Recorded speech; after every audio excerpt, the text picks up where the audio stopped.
नमस्कार मित्रांनो, आपल्या देशाचे विश्वगुरू, महामानव आणि लाडके पंतप्रधान नरेंद्रभाई मोदी यांनी आम्हाला सर्व भारतीयांना एक सप्रेम भेट दिली आहे.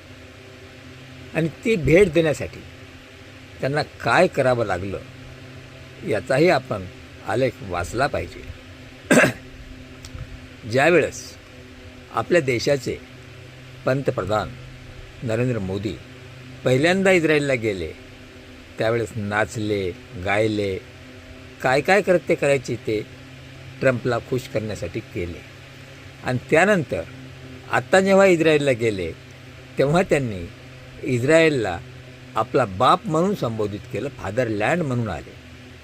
आणि त्यानंतर नेमक्या 2 दिवसांनी अमेरिका आणि इस्रायल मिळून यांनी इराणवर हल्ले करायला सुरुवात केली. तुम्ही म्हणाले या सर्वाचा संबंध काय? प्रश्न असा आहे, ज्या वेळेस जम्मू काश्मीरचा मुद्दा आला त्यावेळेस इराणनं आपल्याला साथ दिलेली आहे. आणि इराणच्या आखातातून इराणच्या हार्मोस समुद्रधुनीमधून आपल्याला जे क्रूड तेल येतं ते 50% येतं आणि जे गॅस येतो तो 60% येतो. हा सर्व इराण मार्गावरून येतो. तरीसुद्धा इराणसोबतचे संबंध आत्तापर्यंत नेहरू असतील, लालबहादूर शास्त्री असतील, मनमोहन सिंग असतील, अटल बिहारी वाजपेयी असतील, राजीव गांधी असतील, इंदिरा गांधी असतील यांनी अमेरिकेच्या दबावापुढे कधीही बिघडवले नाहीत आणि अमेरिकेला केव्हाही जुमानलं नाही. पण मोदींनी मात्र ट्रम्पला आपल्या भारताचा शासक समजून त्याच्यापुढं नाक घासायला सुरुवात केलेली आहे.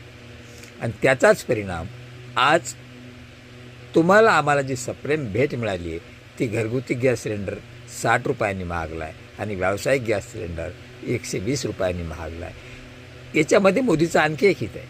त्याचा जो मित्र आहे अदानी, याला 3 तिप्पट पैसे मिळत आहेत. तेव्हा मोदी असं का करणार नाहीत? आणि दुसरी गोष्ट, ज्या इराणला आमंत्रित करून ज्यांचं जे जहाज आपल्या इथं एका संमेलनासाठी आलं होतं ते जहाज परतत असताना भारताच्या थोडं बाहेर गेलं की अमेरिकेने त्याच्यावर हल्ला चढवला आणि त्याच्यामध्ये 160 मुलांची हत्या केली. आणि त्याच इराणच्या सुप्रीम लीडर खामेनीची हत्या झाली. त्यावर सुद्धा आपले प्रधानमंत्री एक शब्दानं बोलले नाहीत किंवा या मुलांच्या हत्येबद्दल शोक व्यक्त केला नाही. तेव्हा आपल्या देशाच्या पंतप्रधानांनी दिलेली भेट किती स्वागतार्ह आहे नाही का? व्यक्त व्हा.